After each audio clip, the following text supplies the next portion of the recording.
നമസ്കാരം പ്രിയമുള്ളവർ, രതീഷ് ജാൽമനാണ് കേട്ടോ. നമ്മൾ എന്തിനാണ് നാളികേരം ഉടയ്ക്കുന്ന ഗണപതിക്ക്?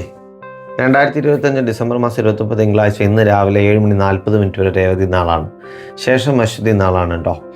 അപ്പോൾ നമ്മൾ ഗണപതിക്ക് നാളികേരം ഉടയ്ക്കുന്നത് നമ്മളുടെ ജീവിതത്തിലെ പ്രധാനപ്പെട്ട കാര്യങ്ങൾ നടക്കുമ്പോൾ, അത് ജോലിക്ക് ഇൻ്റർവ്യൂവിന് പോകുന്നതായിക്കോട്ടെ, വണ്ടി വാങ്ങുന്നതായിക്കോട്ടെ, ഭൂമിക്ക് വേണ്ടി അഡ്വാൻസ് കൊടുക്കുന്നതായിക്കോട്ടെ, അല്ലെങ്കിൽ വീട് പണിക്ക് വേണ്ടിയിട്ട് എന്തെങ്കിലും കാര്യങ്ങൾ ചെയ്യുന്നതായിക്കോട്ടെ, വിവാഹവുമായി ബന്ധപ്പെട്ടിട്ടുള്ള പ്രധാന കാര്യങ്ങളായിക്കോട്ടെ, അങ്ങനെ ഒരു വ്യക്തിയുടെ ജീവിതത്തിലെ പ്രധാനപ്പെട്ട ഒരു കാര്യം നടക്കുമ്പോൾ നമ്മൾ ഗണപതി ക്ഷേത്രത്തിൽ പോയി ഒരു നെയ്വിളക്ക് വെച്ചിട്ട് ഒരു നാളികേരം എടുത്ത് ആ നാളികേരം അവിടെയുള്ള തിരുമേനിയെ കൊണ്ട് മുട്ടറുക്കുകയോ അല്ലെങ്കിൽ നമ്മൾ സ്വയം കല്ലിൽ ഉടയ്ക്കുകയോ ചെയ്താൽ നമ്മളുടെ ആ കാര്യം വിഘ്നങ്ങളില്ലാതെ നല്ല രീതിയിൽ നടക്കും എന്നുള്ളത് ഒരു വിശ്വാസം.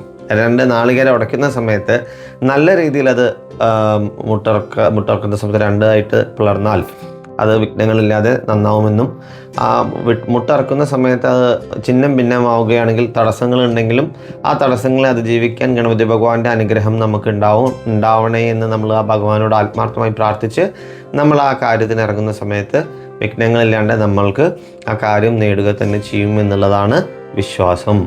അപ്പോൾ ഗണപതി ഭഗവാന് നമ്മൾ അങ്ങനെ നാളികേരം ഉടച്ചു കഴിഞ്ഞാൽ ഉടനടിയാണ് അതിൻ്റെ ഫലം എന്ന് പറയുന്നത്. അപ്പോൾ അതിൽ നമുക്ക് കറുകമാല ചെയ്യാം, അതൊക്കെ നമ്മളുടെ ഓരോരുത്തരുടെ ഇഷ്ടം പോലെ. അപ്പോൾ നെയ്വിളക്കും ഒരു മുട്ടറക്കലും ചെയ്ത് കഴിഞ്ഞാൽ അതിൻ്റെ ഫലം പെട്ടെന്നായിരിക്കും.